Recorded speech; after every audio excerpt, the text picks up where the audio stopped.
अस्सलाम वालेकुम हाज़रीन ऐं नाज़रीन। तकरार ड्रामे जी तव्हांखे नेक्स्ट एपिसोड जी कहाणी ॿुधाईंदा हलूं जेका क़िस्त अचण वारी आहे। दोस्तों उते तव्हां ॾिसंदो नेक्स्ट एपिसोड में पहिरीं ॻाल्हि त मूसा जॾहिं बावल ख़ान जे घर वेंदो ऐं उते गुलण खे ॾिसंदो ऐं मूसा खे इहा ॻाल्हि न वणंदी ऐं उते बावल खे सिधी ॻाल्हि कंदो तूं हिनखे छो रायो आहे। लेकिन बावल उहा ॻाल्हि कंदो त मूंखे मक़सद जे लाइ हिनखे हिते रायो आहे। उहो मक़सदु कहिड़ो आहे तव्हांखे मां ॿुधायां थो दोस्तों।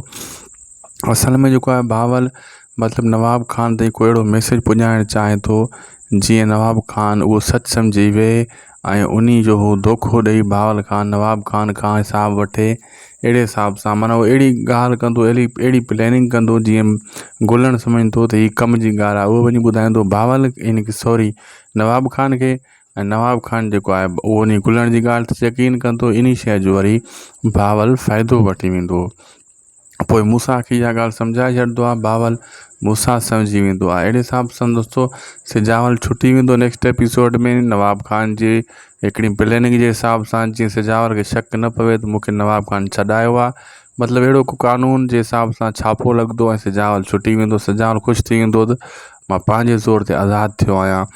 इहो इन जे लाइ आज़ादु कराए थो नवाब खान सिजावल खान खे त जीअं हू निकिरे ॿाहिरि मूसा सां अटके ऐं मूसा उन खे पूरो करे सिजावल खान खे पोइ मां वरी मूसा खे पूरो कयां। इन्हनि जी इहा प्लैनिंग हली रही आहे। लेकिन ईअं अनक़रीब थियण वारो न आहे छो त सिजावल पाण हथियार मूसा जे लाइ फिटा कयूं वेठो आहे। मूसा सां विढ़णु नथो चाहे ऐं मूसा बि फ़िलहालु जेको आहे विढ़णु नथो चाहे सिजावल सां। अहिड़े हिसाब सां अनक़रीब इहो धमाको करण जे लाइ नवाब खान को न को शैतानी कंदो ऐं होॾां वरी हाकिम ज़ादी तयारु वेठी आहे पंहिंजे भाउ खे मराइण जे लाइ। उहा बि अनक़रीब वरी शैतानी कंदी जीअं पहिरियों कराई हुई सारा खे ऐं मूसा खे गोली लॻी हुई हाकिम ज़ादी चवण ते। अनक़रीब हू वरी का नई गेम खेॾंदी ऐं नवाब खान बि का वरी नई गेम खेॾंदो ऐं अहिड़े हिसाब सां जेको आहे आशू ऐं मूसा जो वरी टाकरो ऐं तकरार पाण में अॻिते हली थींदो ऐं मीर सां बि थींदो।